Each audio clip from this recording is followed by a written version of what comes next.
কর্তৃত্ববাদের পতন এবং নির্বাচনে বিশাল জয়ের ফলে রাজনৈতিক এবং সরকারি অবস্থান, জনপ্রতিনিধিত্ব এবং অন্য কোনোভাবে ক্ষমতার সাথে প্রত্যক্ষ ও পরোক্ষভাবে সংশ্লিষ্টতা থাকলেই সেটাকে ক্ষমতার অপব্যবহারের এক ধরনের বা দুর্নীতির লাইসেন্স হিসাবে বিবেচনা করার যে চর্চা দৃশ্যমান সবসময় ছিল, এখনো আছে, সেটিকে কঠোরভাবে প্রতিরোধ এবং বিলুপ্ত করতে হবে।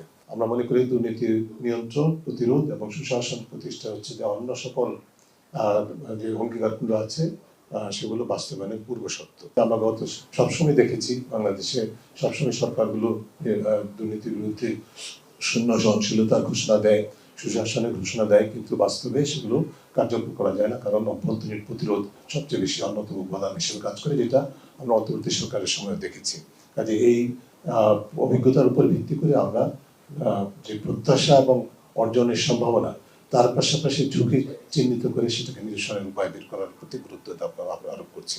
সকল রাষ্ট্রীয় প্রতিষ্ঠান এবং সকল পেশাজীবী সংগঠনকে দলীয়করণের প্রভাব মুক্ত করার জন্য সরকার ও রাজনৈতিক দলের পক্ষ থেকে স্বল্প, মধ্যম, দীর্ঘমেয়াদী পরিকল্পনা বাস্তবায়ন করতে হবে। ক্ষমতাসীন দল এবং বিএনপির বিভিন্ন পর্যায়ের নেতা কর্মী এবং সমর্থকদের এবং আমলাতন্ত্র এবং ব্যবসায়ীদের প্রায় সকল পেশাজীবীর মধ্যেই একাংশের মধ্যে দৃশ্যমান একটা প্রবণতা, যেটা আমরা এর আগেও আপনাদের মাঝেও বলেছি, এবার আমাদের পালা।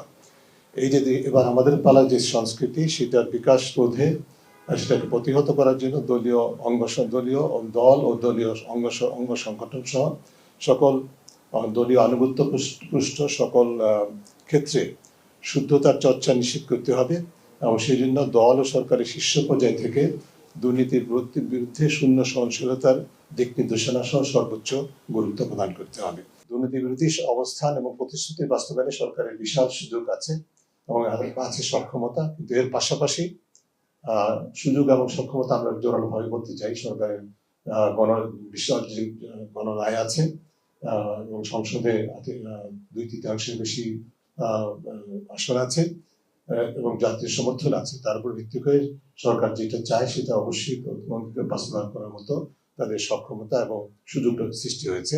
অন্তর্বর্তীকালীন সরকারের সময় প্রণীত যে সমস্ত অধ্যাদেশগুলো প্রায় 133 বা তারও বেশি হতে পারে অধ্যাদেশ পরিণত হয়েছে, সেগুলোর মধ্যে থেকে কোন যুক্তিতে কোনগুলো এবং কোন যুক্তিতে ত্রয়োদশ জাতীয় সংসদে উত্থাপন করা হবে বা হবে না, তার স্বচ্ছতার স্বার্থে স্বপ্রণোদিতভাবে প্রকাশ করতে হবে। যুক্তিগুলো কোন অধ্যাদেশগুলো সংসদে উত্থাপিত হচ্ছে, কোনগুলি হচ্ছে না, সেটা যুক্তি সহকারে জনসমক্ষে প্রকাশ করতে হবে।